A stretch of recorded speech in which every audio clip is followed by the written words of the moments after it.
Canelo Sports here with Steve Orosco at his Smash Global event here, Hollywood, California.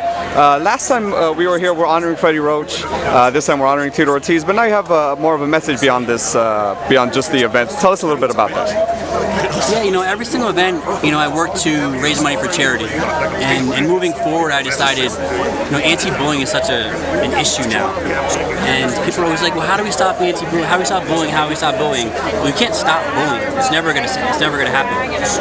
What you can do is teach kids to, be more confident, have more empowerment.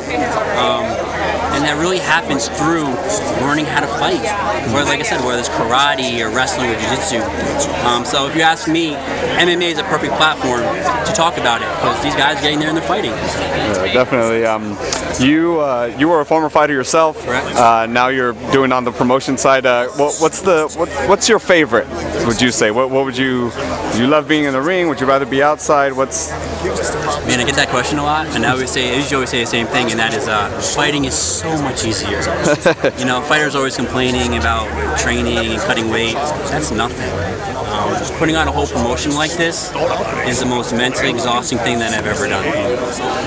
Just want to talk to the little UFC with you. Obviously, a big fight just happened. Conor McGregor versus Nate Diaz too.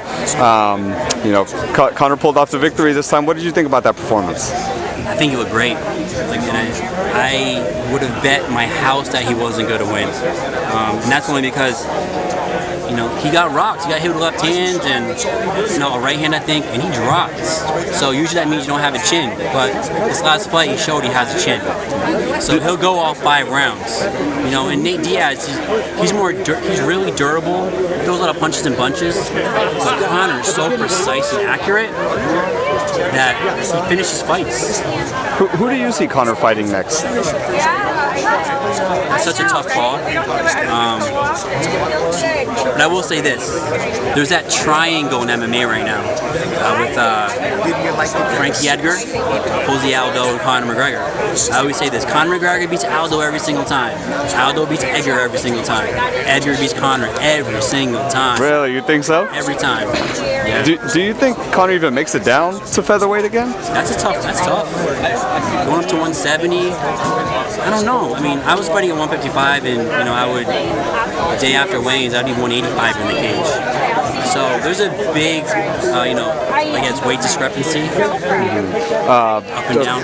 A big fight coming up in the middleweight division, Bisping versus Henderson again. A lot of people had an issue with kind of Henderson getting the shot. What's your take on that? I'm tall. I actually wanted it. I wanted it. I'm a Henderson fan. He did basically kill Bisping. I think Bisping lost a piece of his soul that night. So what better way? As a fighter, you always want fighters to go out on top. So him being able to fight for a belt for his last fight is it's a heartfelt thing, man. It's like riding out on your horse. Who do you see taking that fight?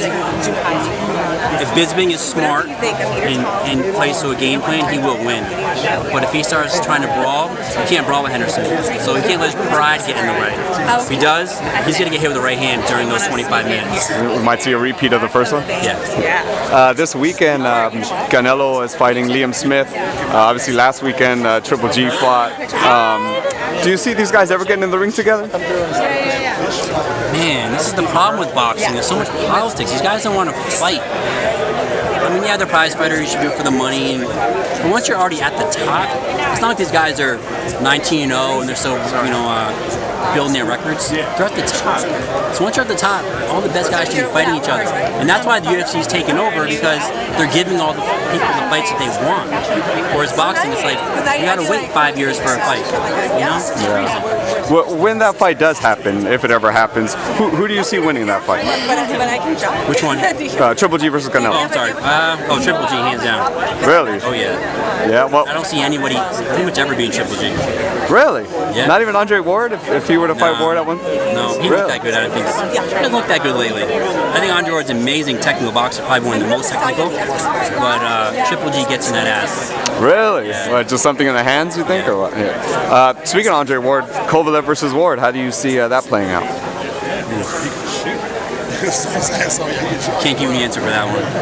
It's really a toss-up, huh? Yeah, it's a toss-up. Well, hey, Steve, thank you so much for your time. I really appreciate being here. Thank you, man.